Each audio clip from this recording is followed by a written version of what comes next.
Okay, I think we are live. I think there is someone's phone ringing at an auspicious time. Okay, I think Yep. let's get started. Good evening, Sure. everyone, and welcome to the special edition of the GCPP Prime Time, a weekly online show by the Takshashila Institution.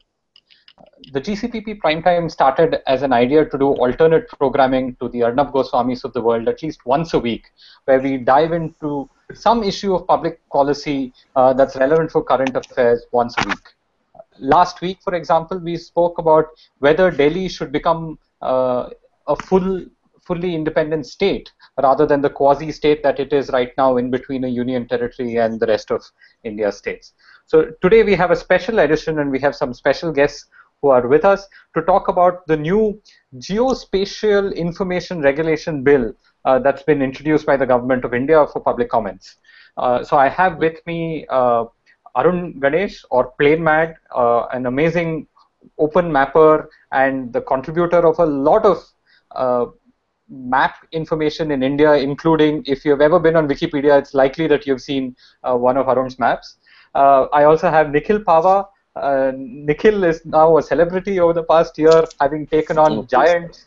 And and so Nikhil is the founder of Medianama, an online news portal talking about telecom and tech issues. He is also behind one of the big people behind Save the Internet campaign, which took on the net neutrality debate and tried to push through intelligent policy that's in the national interest.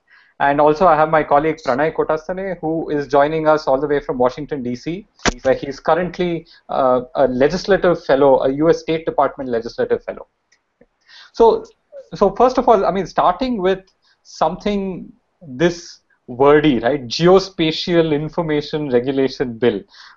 Some of us are having trouble simplifying this as well, right? I mean, we can call it map policy and other things, but I don't know if it's quite accurate enough.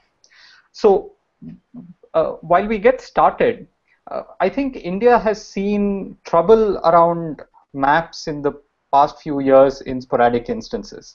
I think many of us remember how The Economist magazine either got sort of little black paint done over its map or the pages got torn out because it depicted the map of Kashmir in a wrong way. So, so let me start with you, Pranay. So you work on geopolitics. Do we really need to care about how people print the outline of India? I mean, we all know that Aksai Chin is controlled by China. It's not like we can actually go there. We know that Gilgit-Baltistan is in Pakistani hands. Do we, I mean, why are we so oversensitive about something this trivial? Okay, thanks, Pavan. So, first of all, so the question is India crazy about its maps or not, right? So, one thing I would like to say is India is just as crazy about its maps and borders as many other countries are. I don't see India being exceptional to the case. And so, if you see China has border issues, they also have similar things. So, the thing comes from the fact that territorial integrity is historically seen as a non-negotiable feature of a state. Though we might now argue that it might not need to be a non-compromisable feature. What is more important is how the people are, is there economic freedom, freedoms of different types in a state or not. But nevertheless, territorial integrity is historically seen as non-negotiable feature, and it continues. So in fact, India has been one of those countries which has resolved land and border issues amicably with our neighbor Bangladesh, right, which was both maritime and land border disputes last year, and it's a template for many other countries to follow. So I don't think India is like crazy about its borders more so than many other countries. Now, having said that, can I continue? Yeah, go ahead, Pranay. So, just the few issues that I see regarding the geopolitics of representing India's borders. So, essentially, I see that there are two problems of incorrect representations that we should care about. Okay. So, the first issue is issue of legitimacy. So, this is the type of issues that we see in J&K and that you talked about, right? So, the legally recognized international expanse of India includes the whole of J&K. Okay? And that's Okay. what it's in our Article 1 of the Constitution, and annexures define it so. Now, most regional maps on the internet today already show parts of J&K in Pakistan and China, right? Okay. Uh, and it is extremely tough. In fact, it's extremely tough for us to get a regional map online which shows all of India's international claim. Now, why is this important? This is important because at some point of time, India will have to settle its border disputes with our neighbors, right? And one part of the settlement might be to recognize the LOC or LOAC, which is currently just a ceasefire line, as the international border, with or without some additional territory being ceded to Pakistan or India, whatever that may be. But in any case, something on these lines was also a part of the issue that was being discussed between Musharraf and Atal Bihari Vajpayee and later Manmohan Singh as well.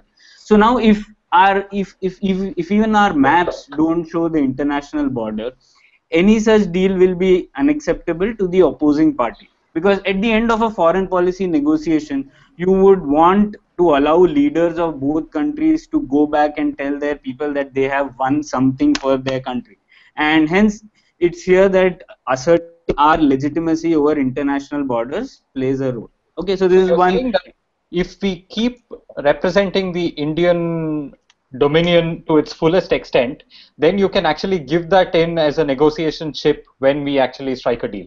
So you're saying Yeah, that we need to do some version of this policy or some version of this claim until we get to that state. Is that what you're saying?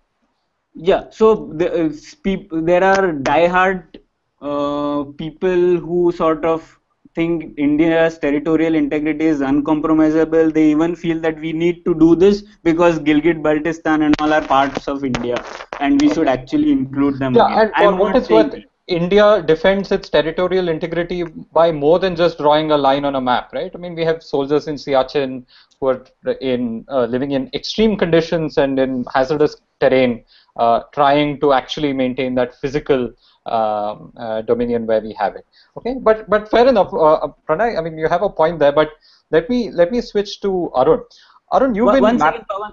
I Yeah. just wanted to complete this. So this was sort of one quick point. So this was the legitimacy part about representation. The second one is the consistency part. Okay.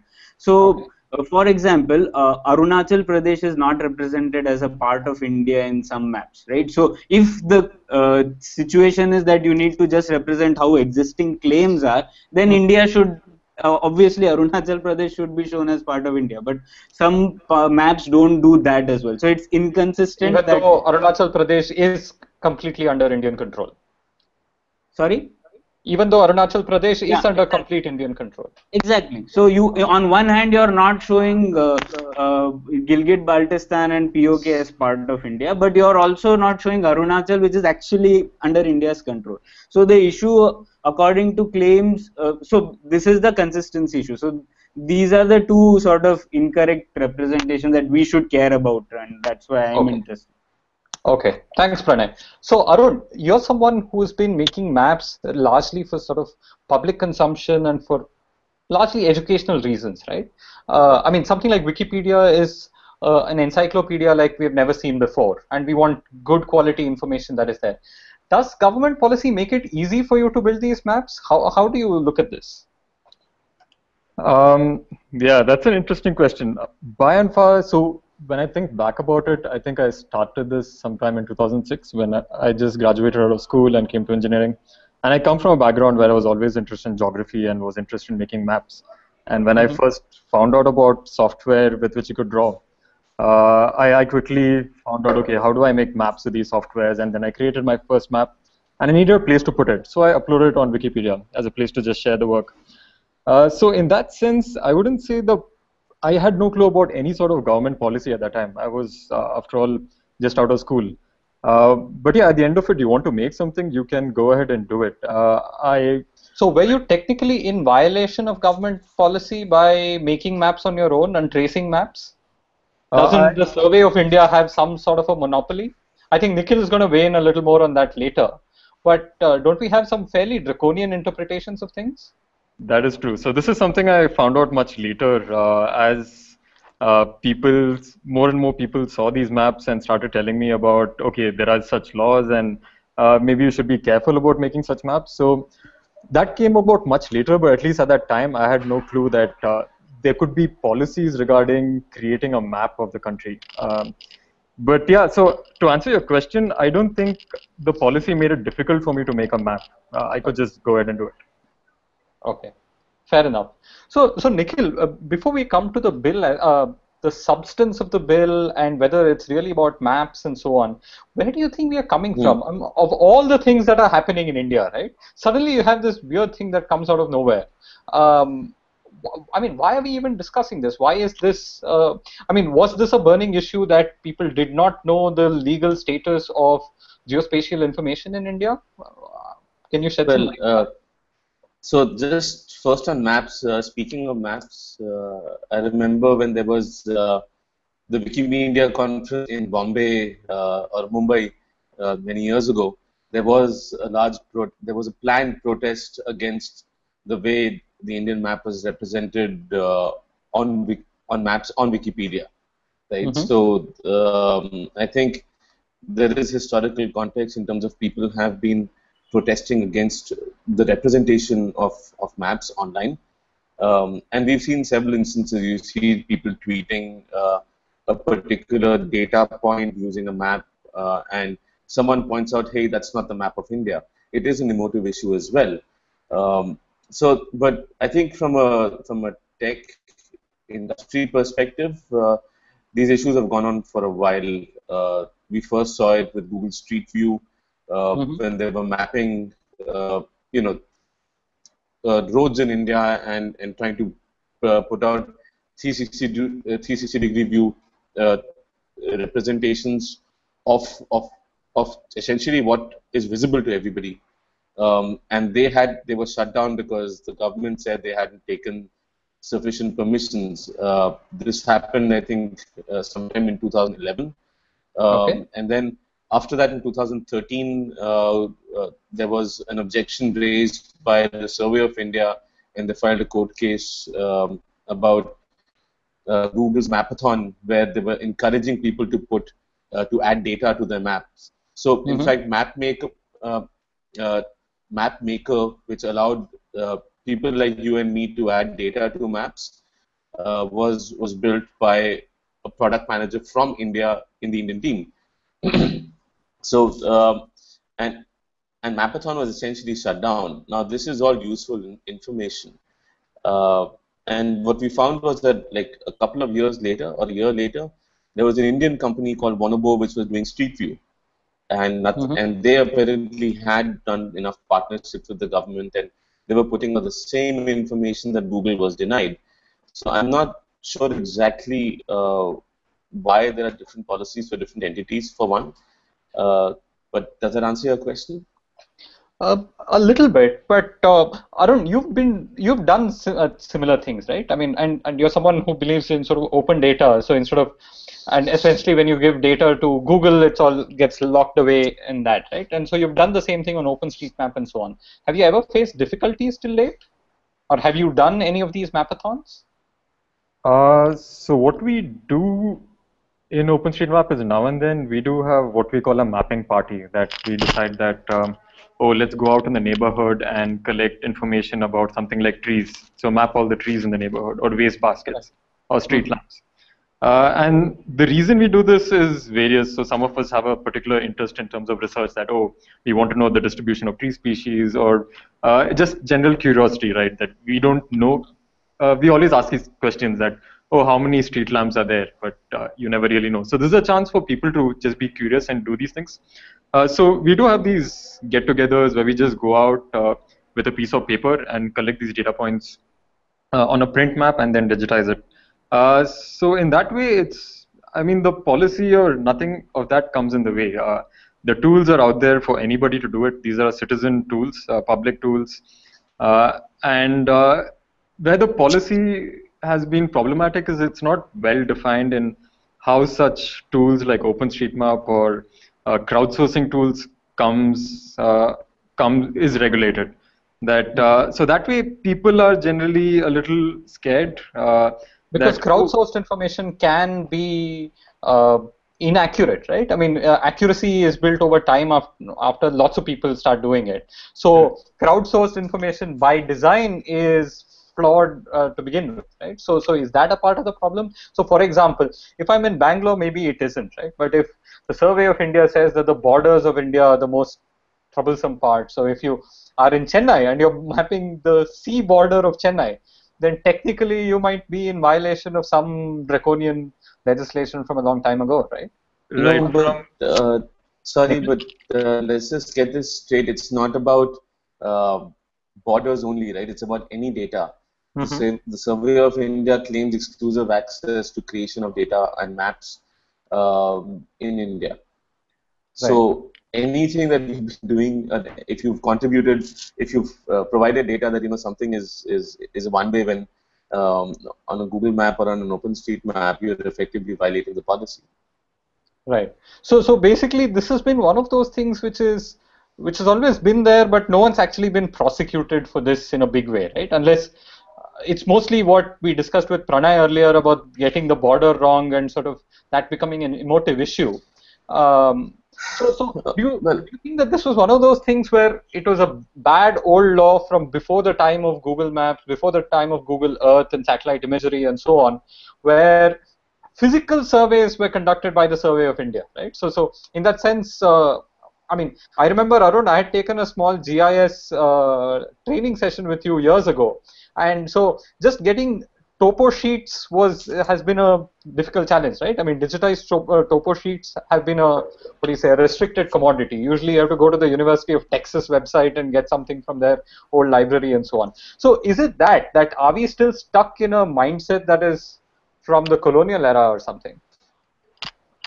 Yes, I would definitely think so. So the way the policies are framed and how the government frames or talks about this, they somehow, the feeling is that the government is the creator of all geospatial data. And yeah, and essentially if they don't look as a citizen as somebody who can create geospatial data, that or we're even not empowered. Businesses, right? Sorry? Or even businesses? Yeah, even businesses. That mapping requires expensive equipment and field survey teams and resources, which requires a certain kind of setup, and only like a organized entity could do something like that. And if you have to do it, you need to get permission to do mapping, to do surveying. And so they're still thinking of mapping as the old way of doing mapping. Okay. Nikhil, you wanted to say something? Yeah, I think the point that Arun made is very, very relevant. The problem is that we're coming from an archaic way of thinking that citizens are consumers and not necessarily creators, which is what the internet changes, right? We saw the same challenge in case of net neutrality, where people were looking at people like you and me as only consumers of information and therefore an audience. In the same way, in case of mapping data, I mean, we all generate geospatial information. Every photograph that we take actually has location metadata in it. And when we upload a photo, it gets uploaded. So when you come out with a bizarre bill which looks at geospatial information only from the limited sort of blinkered view of looking at it as maps, you forget that everything we do today generates data. How will ad networks which use location information for better targeting of advertising work, because they will not be able to collect your IP data to know your location. So I mean, I can list a whole number of policies. So technically, you selling location data to Google is a violation of this new bill. And that's how the bill is worded. The way it's worded is that even creation of data and publishing of data and sharing of data becomes a violation of the policy, because all location data effectively has to be made by a government agency that this bill will essentially allow the government to create, which means it kills all real-time information. If you want to see a taxi cab on a map to book it using Ola, you won't be able to do that, because Ola will have to technically submit real-time information to the government. The problem with this entire approach is that it'll lead to arbitrary enforcement of the law. All of us will be violating the law, and when they want to haul up someone, they'll throw the rule book at them. And unfortunately, that's how I feel at times laws are made. They're made so that regular people violate them. And then when someone wants to haul them up, they throw the rule book at them. Fair enough. So Pranay, where are we coming in from this? I mean, how do you see this license? Is this, I mean, how do we even approach something like this? I mean, if you were there, right? I mean, so let's go back to your point. I mean, before coming to this larger picture of how do we even share information. So if you were someone who cares about at least the shape of India's map when it is projected in various places. So if we limit it to that point first, what would you do? Pranay, there is something wrong. I'm not able to hear you. Yeah, I should be audible now. Yes, go ahead. Yeah. So, Pavan, first, from a public policy perspective, right? This bill is so poorly thought out that there's no way one can defend it. And I think Nikhil has in his Medianama post already listed so many things which are wrong with the bill. So that's not what I want to discuss. The thing is, what I was interested in is why would government introduce such a poor bill? So now one thing we need to understand is that first it is a draft policy and not a bill that has been tabled. And the thing that I feel is that the government has got this perspective that the cost to introducing bad draft bills is nearly zero. So that's sort of their perception. And they think that by aggressively posing on this issue, they can deter either Google or some other companies to follow whatever the Indian government wants on the borders or anything like that. But except that there are actually true costs, right? Because there is a credibility lost of the government every time they draft a stupid bill, which I don't think there is an understanding right now. Okay. So in a sense, then you're saying that this is a redux of what happened with that WhatsApp regulation bill, right? So when people had to store messages for 30 days and do fairly silly things.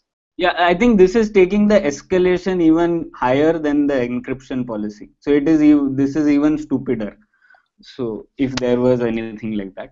But so now coming to how I would see this. So Pavan, as you know, we have been trying to get maps for many of our research items, right? And say a map of the Indian subcontinent, we hardly find a map which is what we want it to be, right? So one thing I would approach it if I could was to sort of have lots of scalable vector graphics of the Indian position on the map, on the internet, such that whenever we are searching for, let's say, Indian subcontinent or South Asia or whatever these keywords, the results that come up should have the international position claims that India has, which is getting tougher to find, and it's been very problematic to find right maps on the map. So from a government perspective, this licensing thing is just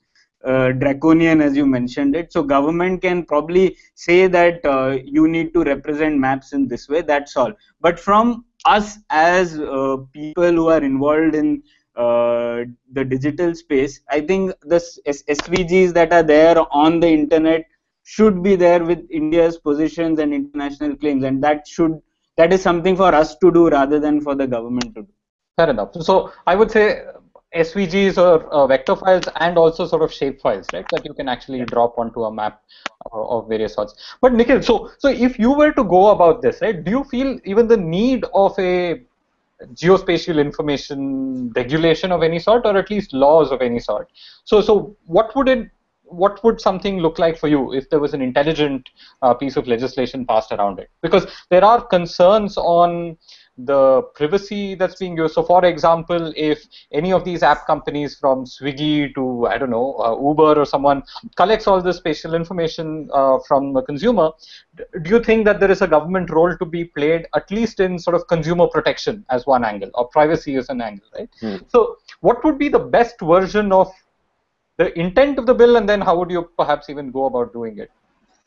Well, on privacy, I think let's not forget that this is a government that whose Attorney General has stood up in court and said there is no fundamental right to privacy in this country. So I think privacy is the least of their concerns. But no, if forget they the want, government, but no. I'm just saying that the way to approach it, and because you asked about privacy, is to firstly withdraw this stand that they've taken that there's no fundamental right to privacy, and accept that privacy is a fundamental right. Secondly, look at a data protection, security, and privacy law that ensures that there is privacy, and that should govern the geospatial information, not the separate geospatial information bill.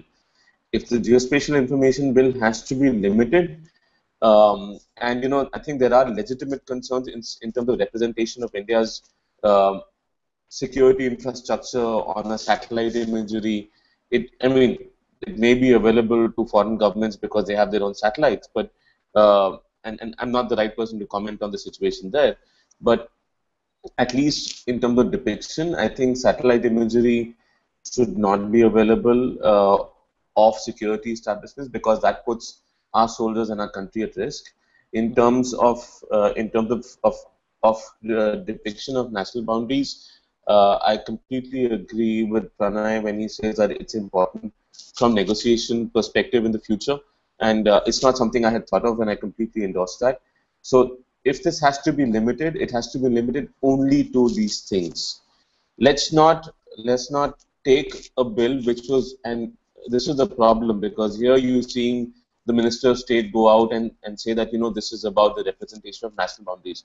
I'm sorry, but this is about so much more. You've made a remarkably poorly thought out legislation that's meant to primarily target Google, and made it about national security, made it about how Google is essentially depicting India's borders. And there's a problem that in terms of the narrative around this, it's going to be sidelined in that direction.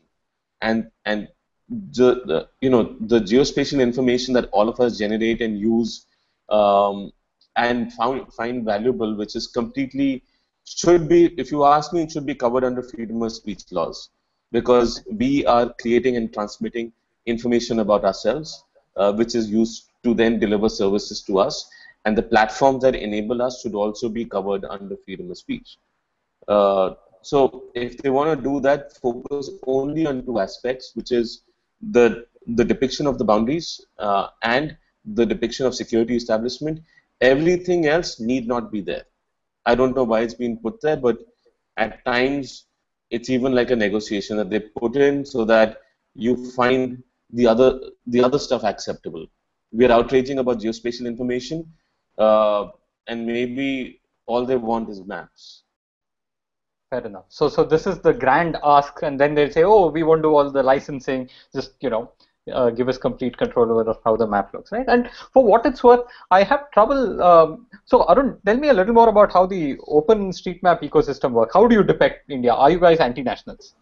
That's an interesting question. So the OpenStreetMap is a data project. So if you look into the OpenStreetMap database, you'll have different types of borders for India. You'll have both the line of control, the de facto boundaries, which the UN recognizes, and you also have the claim boundaries of Aksai Chin and POK. Everything is in there with the proper metadata, and it's completely up to the end user of this data to represent this data into a map. So the end user could choose to represent it from an Indian point of view, from a Pakistani point of view, from an international perspective, and the data available in OpenStreetMap makes any of this possible. So that's the OpenStreetMap data. Now, if you go to the OpenStreetMap website, because of technical challenges, there's only one representation of this data, and that shows international version. So that doesn't toe the line of the Indian policy. So that representation is technically not in terms of this policy. But to counter that, what we have done is there is a OpenStreetMap India server where we actually represent the data as per the Indian regulations. So you've sort of done something similar to what Google does, right? So if you go to maps.google.com, you see the international way of doing it, and where basically it's whoever actually occupies that territory is being represented. And if you go to maps.google.co.in, you get the Indian outline that is there, right? Yeah, absolutely. It kind of exposes the silliness of the whole thing that, yeah, you get to choose what kind of maps you want to see, whatever makes you happy. Yeah. So maybe this is just me, right? And this is to all of you. I mean, growing up, I always saw Gilgit-Baltistan and Aksai Chin as a part of India because you open a school textbook, be it CBSE or any other textbook, you see that, right? And suddenly, I mean, as an adult, you find out that, oh my God, all those big parts of Jammu and Kashmir, first of all, they are completely barren and barely hold any people. And second, they're not a part of India, right? The actual territorial size of Jammu and Kashmir that's in Indian control is very much lesser, right? So maybe, so do you think this is a hangover of that period where the only access to a map was the TTK outline map that you would get for 2 rupees at the local stationery store, and whatever you would see in your textbook? So is it that the government sees a loss of control over something like this? That you have Google and you have others and you have people with satellite data from across the world who are coming in and essentially going willy-nilly with representing things exactly how they want. So I mean, this is just a question for all of you on, is this just a hangover of a time with greater control? Pavan, can I take this question? Sure. Yeah, so first of all, Pavan, to cede any land or territory so India has you define an international expanse of India, right? And in the constitution, you also have Article 1 which defines what are the borders of India. Now, if you want to change that, India would have to pass a constitutional amendment like they did when they ceded land to Bangladesh. So, right. Giving land is not something as trivial as just changing the map, right? It is something which is much more than that.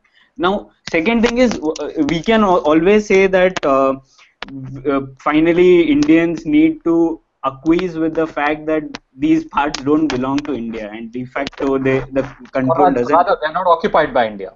Yeah. Whether they belong to us. So those things will come at a later point of time, and probably the government needs to make that sell to the Indian people that for peace with other countries, we might have to accept the current control positions as the international border. But that will come at a later stage.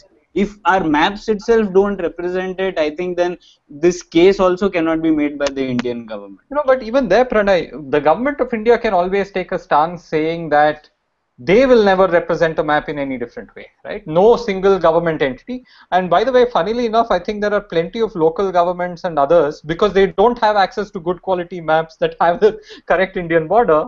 I'm sure they screw up in multiple places, right? Nikhil? So, the thing I was thinking about when you were mentioning this was, what does an entity like OpenStreetMap or Google do?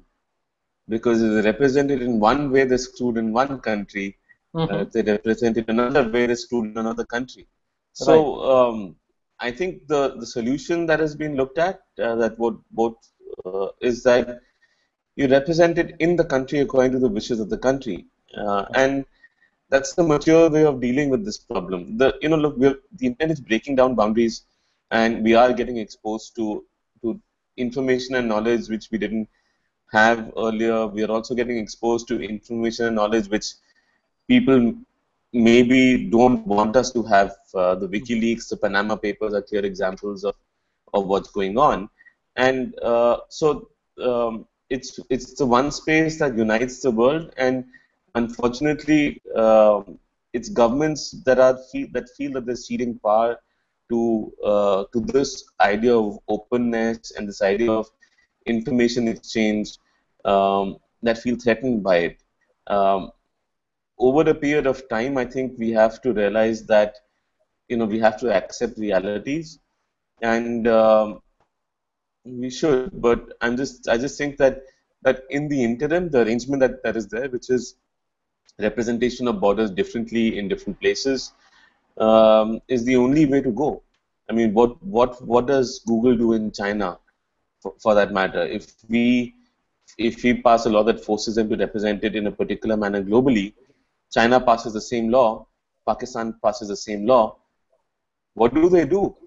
So maybe it's almost like we have China envy, right? So China has the great Chinese firewall, and they're able to actually put people there and screen out all the information that they want. So it sometimes feels like there's that little bit of China envy that's happening in India for all the wrong reasons, right? I mean, I want China's economic growth, but probably No, not all of so that. so one of the statements that's come in is that this law is a reaction to what happened at Pathankot. Now, it's questionable whether it happened because security establishments were depicted in Pathankot, or whether it was used as an excuse to pass this. And why it's being done is beyond me. But Mhm. but There were similar we fears need that to were raised even during the Mumbai attacks, right? no. So the IT Act with its unconstitutional 66A uh, Hmm. uh, article was passed also in the aftermath of that attack. So I Right. think we need to make sure that we don't have knee-jerk reactions to situations. Hmm. And there is this terrible draft bill that is there, and the government has said that they're open to relooking it on the basis of feedback that they get. But I hope that they also take feedback on the next version and don't just make the changes that will assuage some fears and just push it to parliament after that, because Hmm. it is a feedback loop that has to be established, because this is just extremely bad. On a rational bill, they can make changes later, but I, I I hope that it also doesn't become an ego issue with the government, saying that uh, or with the MHA, saying that we've got this now, no one can do anything about it. Because let's also face it, if you look at the media narrative that has played out over the last week or so, it's almost exclusively looking at this as a maps issue, Right. whereas it is so much more than that. And I want to keep emphasizing this. This is about all data that you and I generate. If you go to a site, while searching for a restaurant that says restaurants near you on Zomato, right? Hmm. That information is based on your location information, which is being used by Zomato. So Right. let's just realize that the utility that we get from locational information will be completely lost, or these companies will have to shut it down because they would be afraid about getting taken to court, or getting jailed, or getting fined 100 crore if they depict that information. Right. So we have someone on Twitter, Gopal, asking that, I mean, which ministry floated this? And I think Nikhil just mentioned this is the Ministry of Home Affairs, right? And that tells you the angle with which the government is coming into this whole process, right? This is not Ministry of Earth Sciences doing it. This is not the Ministry of Information Technology doing this either, right? And I think the Home Ministry has a little bit of a history of one wielding draconian legislation and then being enforcing it in a blunt way. Right? And we have seen that when it comes to foreign funding, we have seen it on multiple other counts. So May I yeah, we defend need them? to be extra careful on May this I now. just defend them a bit? Sure. Because I think one of the things that we need to realize about the Home Ministry is that there's information asymmetry. Mm-hmm. This bill is bad. There's no doubt about that. But we always, if you look at the encryption policy, that was bad as well. But I think Mm-hmm. quite often we tend to criticize the Home Ministry without realizing that there is information asymmetry, and they have a lot more to deal with than we can ever imagine. Fair enough. So I think we're more or less coming to the end of our show. I have one final remark, which I thought was funny. I mean, the way Economist has responded to this entire fiasco, or rather to the fiasco that took place a couple of years ago. But any concluding thoughts from our panelists here?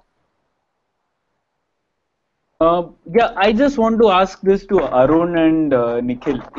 Is it sort of possible that we have lots of vector graphics which represent the international claim of India? Yeah, a And vector if it is graphics. possible, why?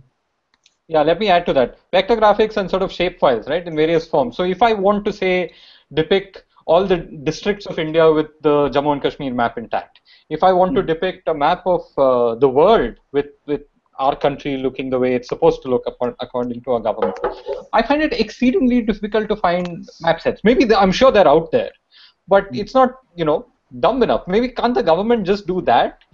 And these shapefiles can be coarse enough such that we don't give away details of our border posts and so on, right? They don't have to follow every ravine on the line of control or anywhere else. I mean, you have designed a lot of these maps which are technically correct according to the government as well. So is this simple enough?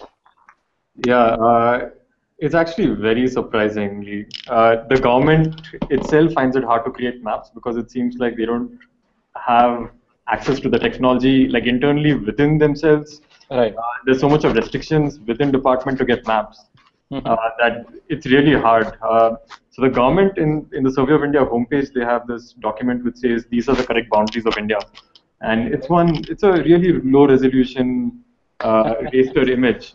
And you can't expect anybody to represent that if you don't give proper vector data. If you don't distribute vector data to the public to do it. And the government distributes absolutely no vector data of India at all. And it's completely coming from foreign countries. It's coming from NASA, which is all in public domain. And you will not find the correct boundaries of India in any of this. So it's at the end up to the people to figure out how to use mapping software and work with data to do this. The end users pretty much have no way to do something like this very easily. Right, and if an Indian group actually puts out something, even with the right amount of disclaimers, they might actually get into trouble, right? As a public use data set. Yeah, absolutely. Okay, Nikhil, well, if an Indian uploads the location information as a tag on Facebook or Twitter, they would be violating this bill. So are they also violating the law of the land right now? I don't think. If Survey of India has monopoly over I don't think the Survey of India looks beyond maps. So I'm not sure about that aspect. But you know, with sorry, I lost my train of thought. But it's just that we need to look at this information from the perspective of enabling usage, not restricting usage. And you know, so there needs to be an openness to it. If you think about it, there's so much of content, so much of information that is generated by the government, and even if you look at the census data, right, and they end up trying to monetize it, whereas we as taxpayers have paid for this, and it should be open and free for everybody to use, because we can probably do more with it when collectively as a country than the government as an institution can. So, right, and even if you actually add up the revenues that the Census of India gets, right? I mean, it's not that much money, right? Exactly. So open it up, for right? many And that's departments. why, if you look at how, I mean, there needs to be the idea of openness and enabling and empowering people rather than restricting information. That information is power, but that the days of government withholding information and therefore power are long past us. So we probably need bureaucrats with an open mind rather than bureaucrats who are looking at licensing and control. I mean, for a government that got elected with the idea of minimum government, maximum governance, this is license Raj. What else is it? Right. In a new area where licenses did not exist before, right? Exactly. Which is even more scary. Exactly. Thanks, Nikhil. So, two thoughts at the end. You mentioned the Census of India. I would encourage everyone here to actually go to so the census puts out a PDF with a whole bunch of maps on the administrative boundaries of India's taluks and districts and states. So I would encourage you to go look at those maps and see how they represent Jammu and Kashmir, because technically there are no districts in Pakistan-occupied Kashmir or Gilgit-Baltistan, and nor is there any census data. So there is this funny thing that they do where the district boundary is not fully drawn in the northern parts of Jammu and Kashmir. So it's this funny way in which government deals with its own, quirky policy.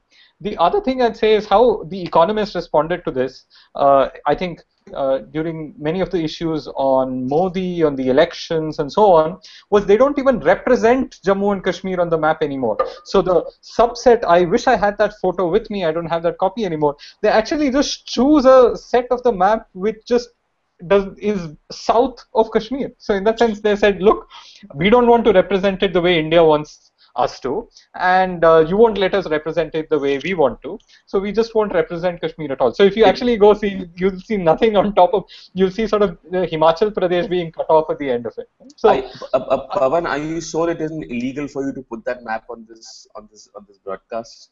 No, I'm physically, no, they're just not representing that part, right? So it's like all parts. you are effectively publishing and broadcasting an incorrect map of India. Yes. So I'm only pretending that I can't find this map right now. I'm just scared that I will We know be in that. violation of the law. You've rumbled me. So on that note, thank you so much, Arun, Nikhil, and Pranay. It was a pleasure having you here. We hope to have you back here Thanks. sometime later as well. To the rest of you, have a great evening and good night. Thank you, everyone. Good night. Thanks. Thanks. Bye.